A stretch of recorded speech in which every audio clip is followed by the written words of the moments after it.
नमस्ते मेम साहब। नमस्ते। तुम कौन? वो आपने गार्ड भैया से बोला था ना कि आपको नौकरानी की ज़रूरत है, उन्होंने भेजा है। हाँ हाँ। और ये कौन है? ये मेरा बेटा है। अच्छा, अंदर आओ। जी, चप्पल निकालो।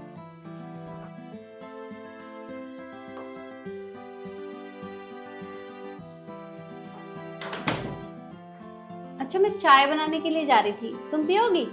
अरे आप क्यों जा रही हैं? आप बैठिए ना, मैं बना के लाती हूँ। अरे नहीं नहीं, तुम बैठो, मैं लेकर आती हूँ। बैठ जाओ।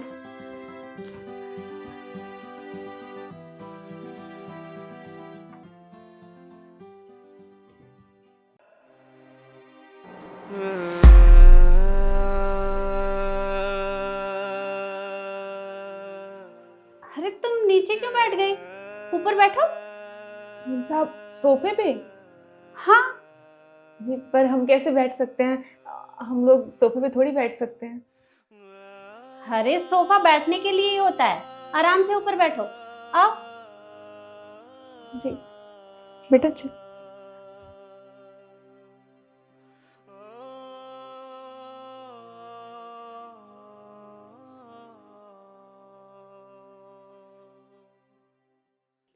ये लो बेटा केला, तुम केला खाओ।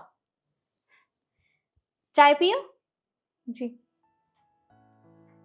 अरे तुम्हें कटोरी में चाय पीनी है?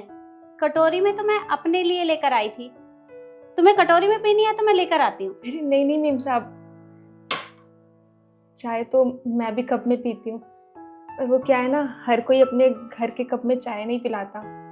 जहाँ पहले मैं काम करती थी ना, वहाँ पे तो वो टूटे हुए कप में मुझे चाय पीने को देते थे। और कहीं कहीं तो बोलते थे कि अपने घर से बर्तन लेके आया करो अगर चाय पीनी हो तो। मुझे लगा कि आप भी यही सब बोलेंगे, इसलिए मैंने कटोरी उठाई। अरे नहीं नहीं, पर कप में चाय पीने में क्या दिक्कत है? क्या है ना मेम साहब, हम गरीब लोग हैं, झुग्गी झोपड़ियों में रहते हैं, गंदगी में रहते हैं। तो अगर आप लोग के कप में चाय पियेंगे तो कप गंदे हो जाएंगे ना। आपको पता है, मैंने एक बार ऐसे ही कप में चाय पी ली थी, तो मेम साहब ने मुझे बहुत डांट लगाई थी और उस कप को भी डस्टबिन में डाल दिया था। मुझे मुझे बहुत बुरा लगा था, पर मैं कर भी क्या सकती हूँ, गरीब इंसान है। और वैसे भी मैं उनके घर में काम करती थी, मैं तो कुछ नहीं बोल सकती ना। अगर आप भी इसे डस्टबिन में फेंकने वाले हैं तो बता दीजिए, मैं कटोरी में पी लूंगी। अरे हमारे यहाँ ऐसा कुछ नहीं होता, तुम आराम से कप में चाय पियो। जी मेम साहब।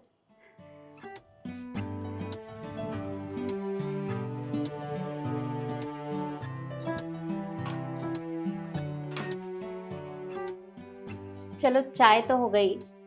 अच्छा तुम ये बताओ, तुम पैसे कितने लोगी? आप जितने दे देंगी मैं उतने ले लूंगी। अरे मैं तुम्हें 1,000 रुपए दूंगी, तो क्या तुम उतने में कर लोगी काम?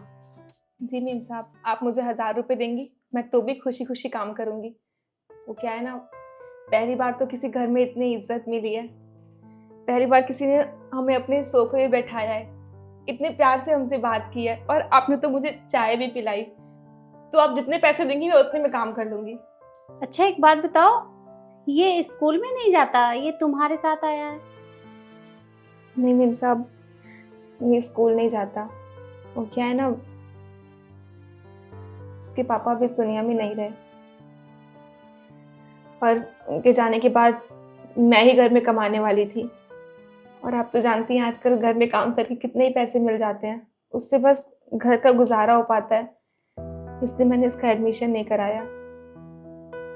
मन तो बहुत करता है कि मैं भी अपने बच्चे को पढ़ा लिखा के कुछ बनाऊं, पर पैसे ही नहीं है। अब भगवान जो चाहेंगे वही होगा ना, क्या कर सकती हूँ। अच्छा तुम चिंता मत करो, इसका एडमिशन मैं करवा दूंगी, और इसकी पढ़ाई में जितना भी खर्चा लगेगा वो मैं करूंगी। और हाँ, मैं तुम्हें हर महीने 8,000 रुपए दूंगी। बहुत है ना? मेम साहब ये तो बहुत ज्यादा है, आपको पैसे देने की कोई जरूरत नहीं है। आप बस मेरे बेटे का एडमिशन करा दीजिए, मुझे और कुछ नहीं चाहिए। अरे नहीं नहीं, इसका एडमिशन तो मैं करवा दूंगी, पर घर के और भी तो बहुत खर्चे होते हैं ना, तो इतने पैसे मैं तुम्हें दूंगी, तो तुम कल से मेरे यहाँ काम पे आ जाना। जी मेम साहब, मुझे समझ नहीं आ रहा कि मैं आपका शुक्रिया कैसे अदा करूं। मुझे ऐसा लगता था कि अमीर इंसान ना बहुत घमंडी होता है, वो गरीबों की इज्जत करना नहीं जानता। पर आज समझ में आया कि सबको इज्जत करनी आती ही नहीं है। आप तो कितने अच्छे हैं, आपका इतना बड़ा घर है। जितना बड़ा आपका घर है ना, उससे भी बड़ा आपका दिल है मेम साहब। भगवान आपको हमेशा खुश रखे। अरे नहीं बेटा, ऐसी कोई बात नहीं है। मैंने हमेशा अपने बच्चों को यही सिखाया है कि अगर भगवान ने हमें इतना कुछ दिया है कि हम किसी के काम आ सकें, तो मैं तुम्हारी इतनी मदद तो कर ही सकती हूँ। बस तुम कल से काम पे आ जाना, ठीक है? जी मेम साहब, कल मैं समय पे काम पे आ जाऊंगी। ठीक है बेटा। हाँ, मैं चलती हूँ। चले? कल से आप स्कूल जाओगे?